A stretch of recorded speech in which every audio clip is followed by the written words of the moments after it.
A definition of the kingdom.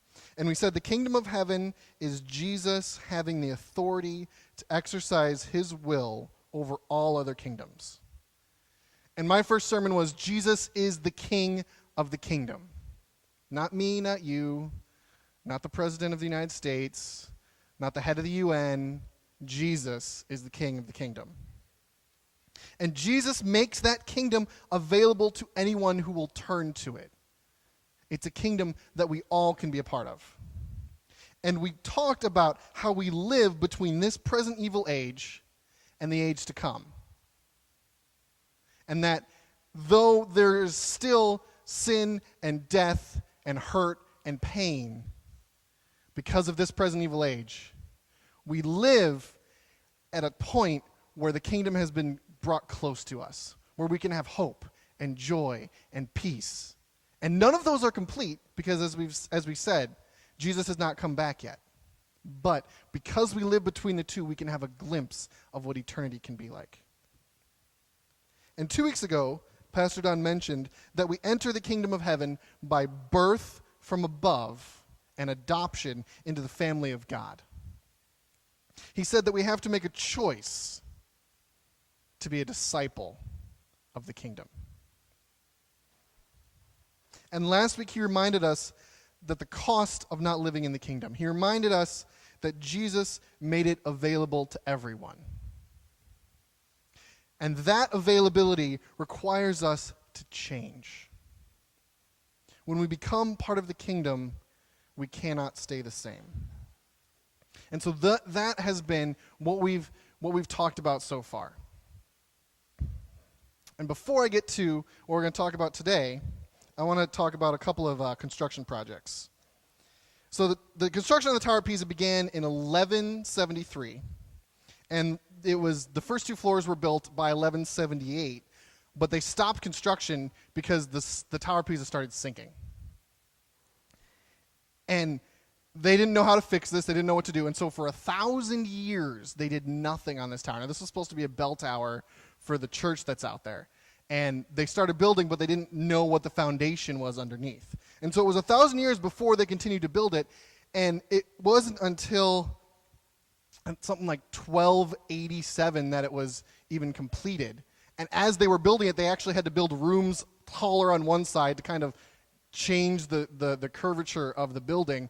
And even that didn't stop the Tower of Pisa from sinking. And so it wasn't until 2001 that it was finally deemed stable for 300 years. They took all the bells out. They did all these kinds of things. People aren't allowed up in the tower anymore. If you go to Pisa, you can see it, but you're not allowed up in there. They've stabilized it, but the problem with the Tower of Pisa was that the foundation it was built on was not firm. Now, also in Italy, Pisa's in Italy, also in Italy is the city of Venice. And it's a great city. You have, it's the city built on the water, right? And you have the gondoliers, and who is it? Dick Van Dyke pretends to be a gondolier in Mary Poppins, So and it's built on these rivers, and there's these, and it's this beautiful city. But the problem is it's built on water. And so over the years you hear stories that Venice is sinking. And it's true. And even back in 2012, there was even the thought that the city might eventually drift out to sea.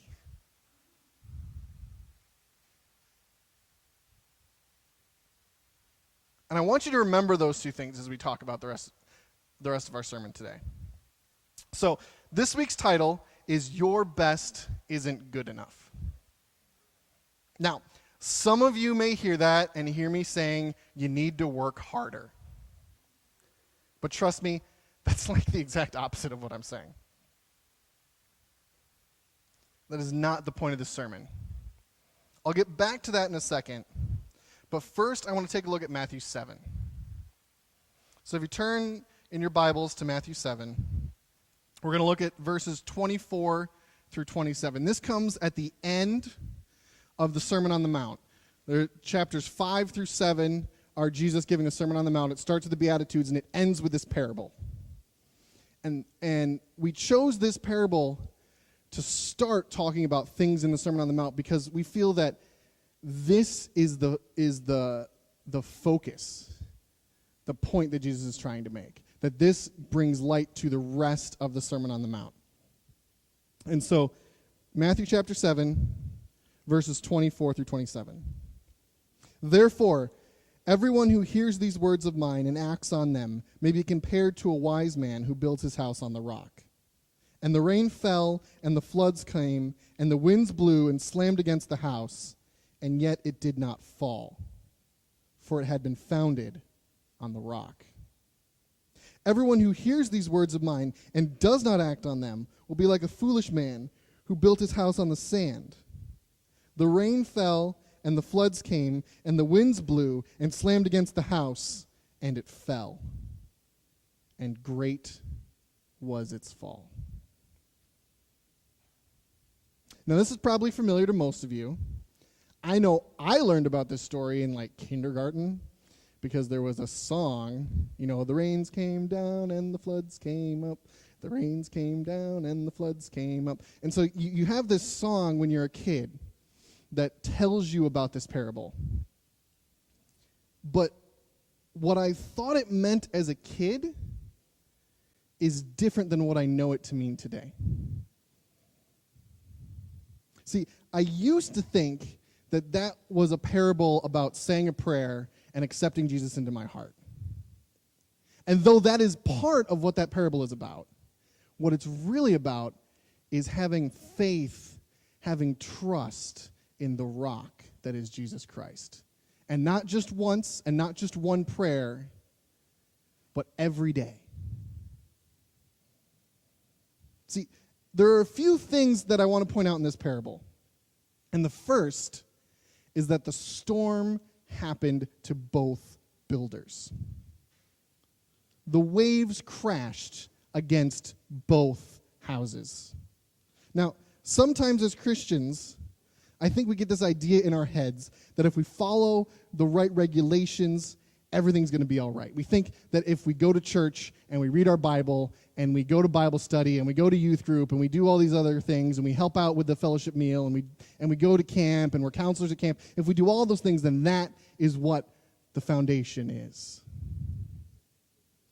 But those things don't make a difference. That's not the point. See, we think if we do those things, there will be no storms. We think if we get everything right, then we're never going to have troubles in our life. And the problem with that is it's just false. See, we live between the present evil age and the age to come. And the fact that we live there means that there will be trouble. Now, the difference between the two is that one man was existing in the age to come, and one man was existing in the present evil age, and we'll get to that. But, see, we may be citizens of the kingdom of heaven, but we still live in this present evil age. We will suffer the consequences of it. Jesus is not telling us here that everything will be all right. In fact, Jesus infers here and flat out says elsewhere that to be a Christian means we will suffer.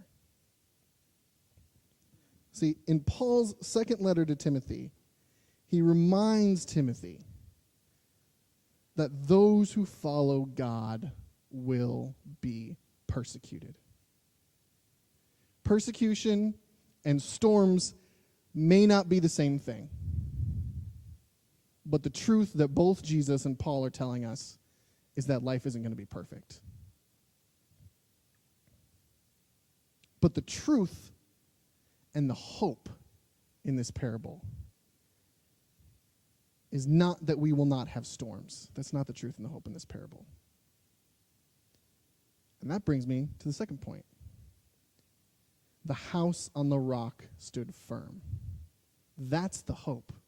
It's the foundation that makes the hope. See, the house on the rock stands firm. The converse of this, of course, is that the house on the sand fell. And I don't know about you, but I don't want a house that falls over. And, I'm reminded of a line from a movie I like where this guy's talking about building a castle in a swamp. And he says, Everybody thought I was crazy for building a castle in the swamp, but I built it anyway, and that sank into the swamp. So I built a second castle, and that one sank into a swamp. So I built a third castle. That one burned down, fell over, then sank into the swamp. But the fourth castle, that stood up. Well, of course it stood up. You got three other castles underneath it. Yeah, he built his own foundation with three other castles. You know, Bethany loves to go to the beach. And so because she loves to go to the beach, I go to the beach all the time. And what I've noticed about the houses down in Ocean City is that they're all like storks, right? They're all up on stilts. You go down there and you look at the houses, and their first floor is where the second floor should be. Now, anyone who's lived here long enough knows, of course they're built that way, because you have tropical storms that come in and flood, and if the house isn't up on stilts, the house is going to get flooded and destroyed or fall apart. And so you have to build a house on stilts out at Ocean City, because otherwise your house is going to fall over. Anyone who doesn't build their house on stilts is an idiot. Everyone knows it. That's why everyone builds their house there. And so the man who built his house on the sand is like someone building their house out at Ocean City right on the ground. You may have a foundation underneath it out there, but the foundation isn't the important part, because the floods will come.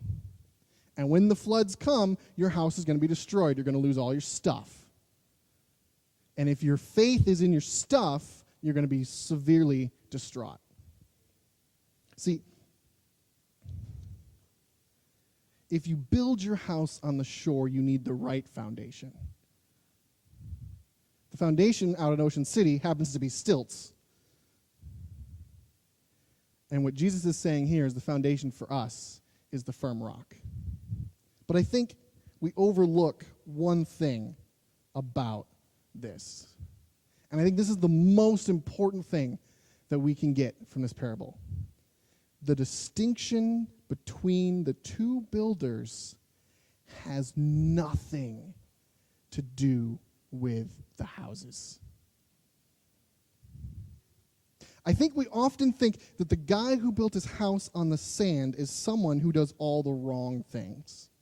We apply whatever our particular worst vice is to this guy. Maybe he's someone who drinks too much. Maybe he doesn't go to church. Maybe he's having sex outside of marriage. We want to make actions the reason why the house falls. But that's just not what Jesus is saying. Yes, he says that the house fell. That is true. What strikes me is that he goes further. When he talks about the house built on the rock, he just says it stood firm. But when he talks about the house that fell, he says it fell. And then he makes sure we understand the severity of it. He says, and great was its fall. Now, we could think the fall was great for many different reasons. I think when I initially read this, my thing was, well, of course, the fall is great. The fall is great because he's not going to be in heaven with Jesus. But I don't think that's what Jesus is saying there. That's not what he's saying. I think what he's saying has to do with something he said a couple of verses earlier. And so if we go back to verse 15, Matthew chapter 7, verse 15, we have Jesus give us another analogy. It's not really a parable. And so starting at verse 15, beware of the false prophets who come to you in sheep's clothing, but inwardly are ravenous wolves. You will know them by their fruits. Grapes are not gathered from thorn bushes, nor figs from thistles, are they? So every good tree bears good fruit, but the bad tree bears bad fruit. A good tree cannot produce bad fruit, nor can a bad tree produce good fruit. Every tree that does not bear good fruit is cut down and thrown into the fire. So then, you will know them by their fruits. See, this isn't the only time Jesus talks about fruit. He talks about it all over the place. He has that passage where he says, I am the vine and you are the branches. Abide in me and you will bear much fruit. For Jesus, the analogy to a tree is the analogy to our lives.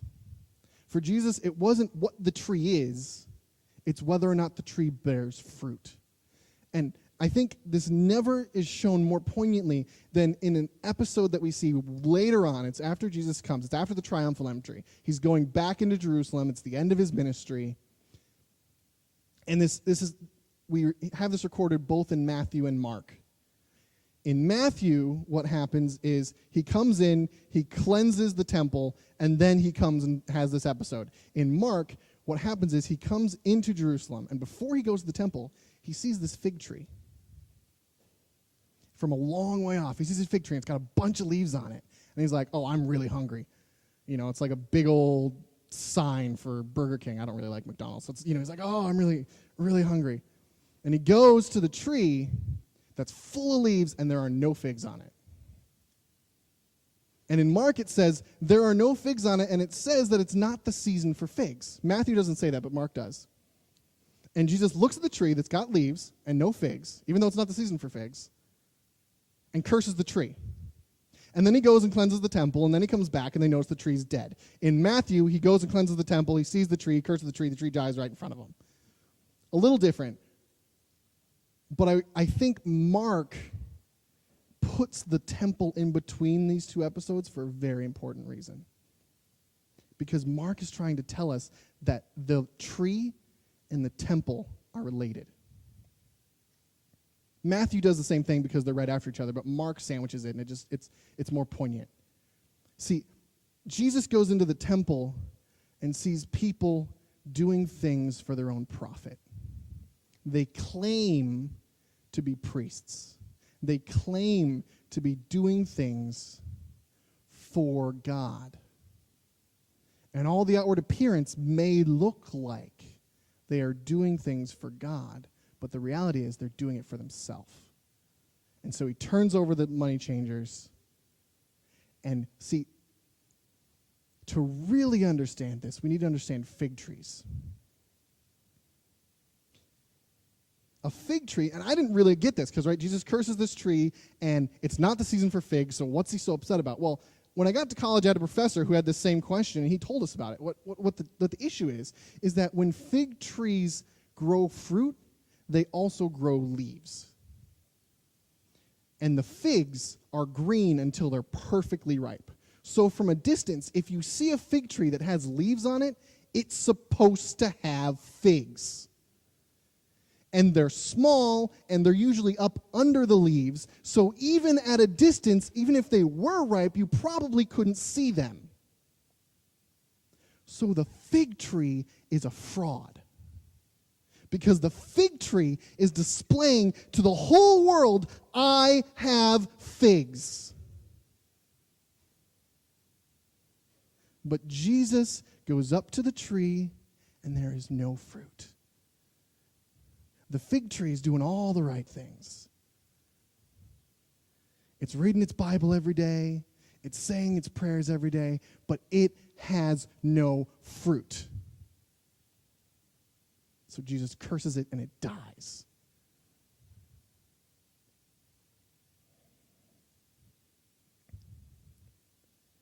The tree was like the people in the temple. It was saying one thing, and its fruit was showing another. Now, in Matthew 7, Jesus goes on.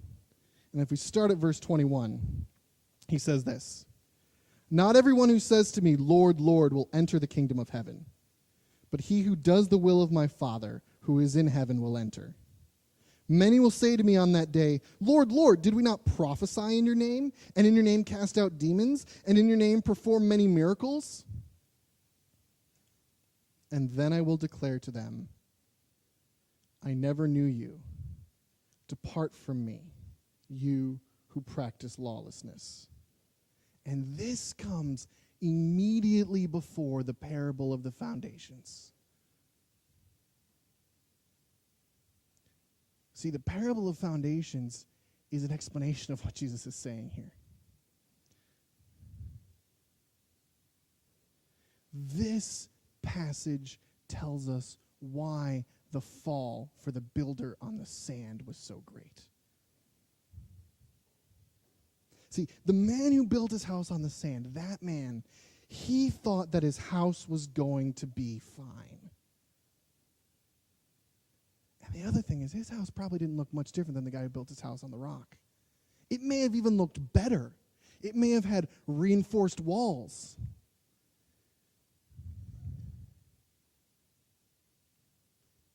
Maybe he read his Bible twice a day.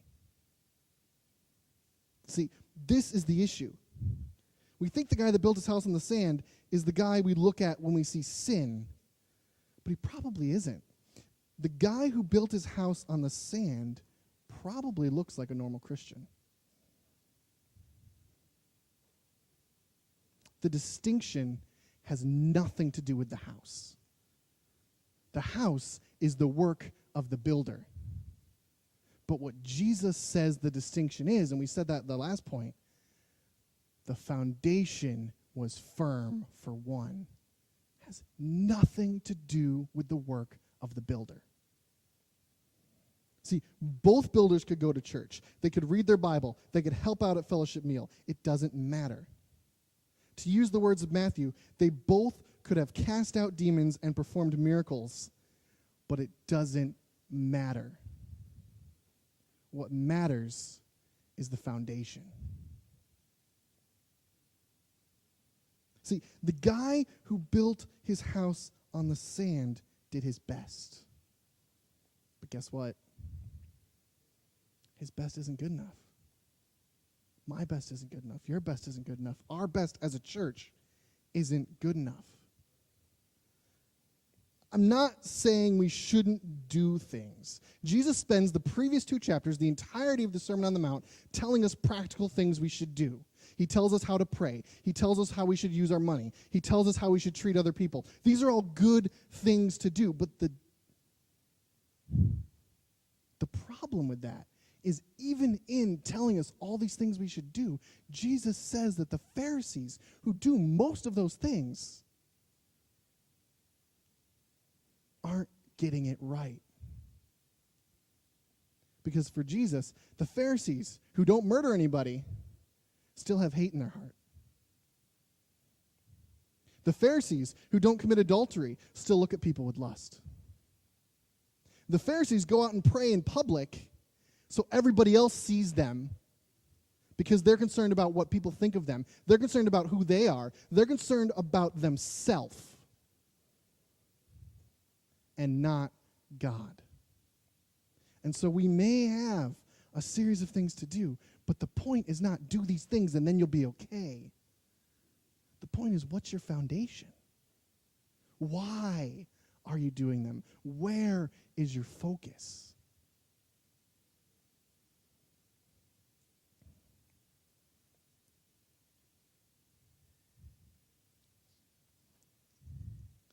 The storms come to both builders. And it's not about them. It's not about how well they built the house. I mean, where do we get the idea that our best is good enough? Because that's just not true. I mean, the world will tell us if you do this, then you'll be happy. Maybe you need a promotion at work. Maybe you need to have some kids. Maybe you need to get married. Maybe you need a big house and a fancy car. And if you do that, then you'll be happy. But the problem is, it's just one more thing that will make you happy. You're not happy now, you need this other thing. You're not happy now, you need this other thing. Your marriage isn't perfect, well, now you need to go do this thing. Or the world says if your marriage is not perfect, get a divorce and go marry somebody else.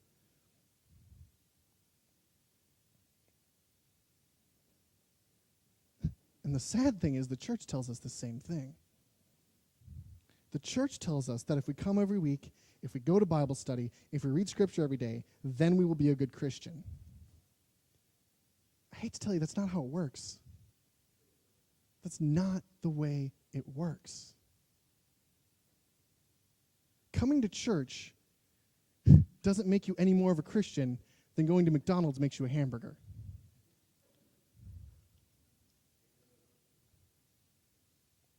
Now, at this point, you may be thinking, well, then why do I do any of that stuff, right? Why should I do anything? If it doesn't matter what I do, then I should sit back and do nothing. I want to tell you, the guy who built his house on the rock built a house. Okay? So, you still need to build a house.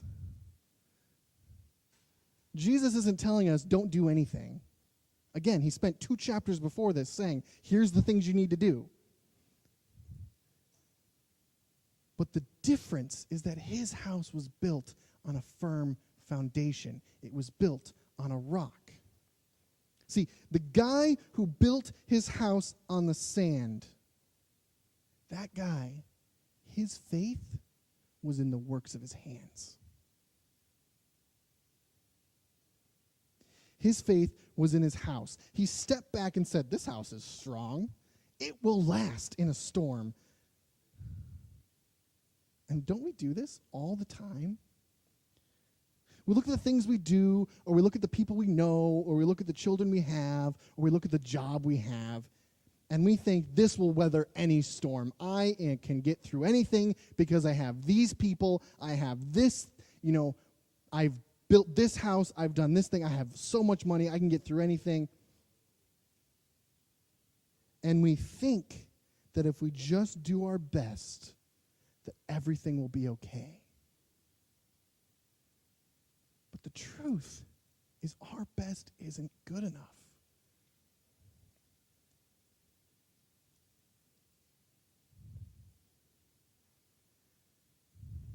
I've said it before. I was like this guy building his house on the sand. Grew up, all I ever wanted to do was get married. It's all I ever wanted. And I got that. And I thought, great, I've got everything I need. I was putting my faith in my marriage, in my now ex-wife, in the job that I had. And all of that fell apart. The storm came and tore it all down. And I was left having to crawl to the only thing that I could cling to, which is the rock that is Jesus Christ.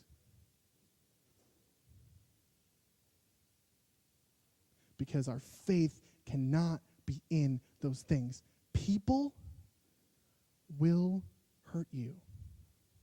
That's part of living in this present evil age. Now, I don't wish for anyone to hurt anyone. I don't want that for anybody, but that's the reality of the world we live in. Now, we can become cynical, like I did for a long time. Or we can put our trust in God, who says, I know they hurt you, but I will never leave you. And when we know God will never leave us, it makes it so much easier to forgive the people that hurt us. That's another sermon. See, we might be able to shore up a tilting tower like in Pisa. We might be able to turn our sinking city into a tourist attraction like in Venice. But the reality is that nothing we do will solve these problems. Just like with the builders in the parable, and apparently all the builders in Italy, our best will never be good enough. The truth is that what matters to Jesus is the foundation that we build. See, but that foundation that we build is not just a prayer. It's not some cosmic fire insurance that we buy once. Living in the kingdom means that we put our faith in one person. It means that we stop thinking our best is good enough, because it isn't. See, but here is the hope. It doesn't have to be. See, the world says, do this, make it better, get that job, find that person, buy that car, build that house, make it your best, and then it'll be good enough. And we're chasing a pipe dream. And we think as Christians, sometimes we think, if I do all of these things, then I'll be happy. If I read my Bible and I go to church every day, and we're chasing a pipe dream. And we get discouraged because we are trying to be in control. And it's only when we realize that our best isn't good enough that we come to the truth. See, the truth of this parable, the thing that Jesus was trying to tell us is this. When we stop looking at ourselves for salvation, when we stop thinking that a sheer force of will can get us through, when we realize that our best isn't good enough, then we turn to the rock. And the rock will be our firm foundation through any storm. Let's pray.